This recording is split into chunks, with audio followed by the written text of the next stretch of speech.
বন্ধুরা, এই সপ্তাহে আরেকটা নতুন ভিডিও নিয়ে এসেছি, লং ভিডিও ভালো লাগলে অবশ্যই লাইক এবং সাবস্ক্রাইব শেয়ার করতে ভুলো না। আর এই ভিডিওতে থাকবে ছোট্ট একটা গল্প, সুন্দর গল্পটা ভালো লাগুক বা ছবিটা ভালো লাগুক, একটা লাইক প্লিজ করবে। আর ভিডিওটা ম্যাক্সিমাম শেয়ার করো, তাতে অনেক মোটিভেশন পাই, অনেক আনন্দ পাই।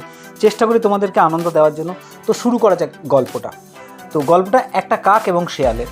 একদিন এক গাছের ডালে এক কাক বসেছিল এবং কাক নিজেকে খুব অহংকারী মনে করতো। ও মনে করতো ওর গানের গলা খুব সুন্দর। এবং নিচ থেকে একটা শেয়াল তখন যাচ্ছিল এবং কাকটার মুখে একটা রুটি ছিল। শিয়াল ভাবলো, ওই রুটিটা যদি আমি পেতাম তাহলে কতই না ভালো হতো, খুব সুস্বাদু রুটি আমি খেতে পারতাম। তো এই যেরম বলা যেভাবে বলল এবং সেইভাবে তার মাথায় বুদ্ধি আঁটলো এবং সে তখন কাককে জিজ্ঞাসা করলো, আরে কাক ভাই, তোমার গানের গলা শুনেছি খুব সুন্দর, তো তুমি একটা গান গাও না, আমি শুনি। কাক মনে মনে খুব অহংকারে ভরে গেল এবং সে ভাবলো, সত্যিই তো শিয়াল যখন বলছে, তো আমি একটা গান গেয়ে দেখাই। তো কাকটা যখন গান গাইতে গেল, তার মুখ থেকে রুটিটা পড়ে গেল। আর চতুর শিয়াল তখন বলল, কাক ভাই অনেক ধন্যবাদ রুটিটা দেওয়ার জন্য, এবার আমি রুটিটা খেতে পারি। তো গল্পটার মোরাল স্টোরি এটাই হলো যে আমরা যতই অহংকারী মনে করি নিজেকে, ততই কিন্তু আমাদের পতন বা সমস্যার মূল হয়।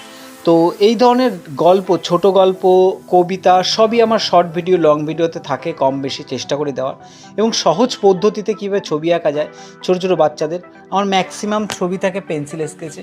কথা বলতে বলতে দুদিক থেকে দুটো পাহাড়, তার মাঝখানে একটা সূর্য এবং তার মাঝে একটা ঝাউ গাছও আমি এঁকে দিয়েছি।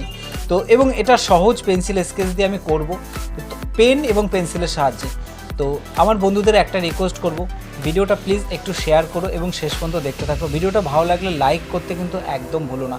পুরোটাই একটা কালার পেন্সিল। এই পেন্সিলটাকে বলে গ্লাস মার্কিং পেন্সিল। তো গ্লাস মার্কিং পেন্সিল দিয়ে খুব সহজে কালার করলে কি হয়, ব্ল্যাক শ্যাডোটা খুব ভালো বোঝা যায়। লাইট মানে আলো ছায়া বা স্কেচেরটাই আমার বেশি পছন্দ। আমি কালারে কখনোই পারি না খুব একটা, আমি অতটা এক্সপার্টও নই ছবি আঁকাতে। তো কেমন লাগলো ভিডিওটা কমেন্ট করে কিন্তু জানাবেন। এবং এইভাবে আস্তে আস্তে step by step colour sketch করে দিয়ে ভিডিওটাকে শেষ করব। এবং একদম শেষে একটা রিকোয়েস্ট, প্লিজ ভালো লাগলে লাইক এবং সাবস্ক্রাইব করতে ভুলবেন না কিন্তু।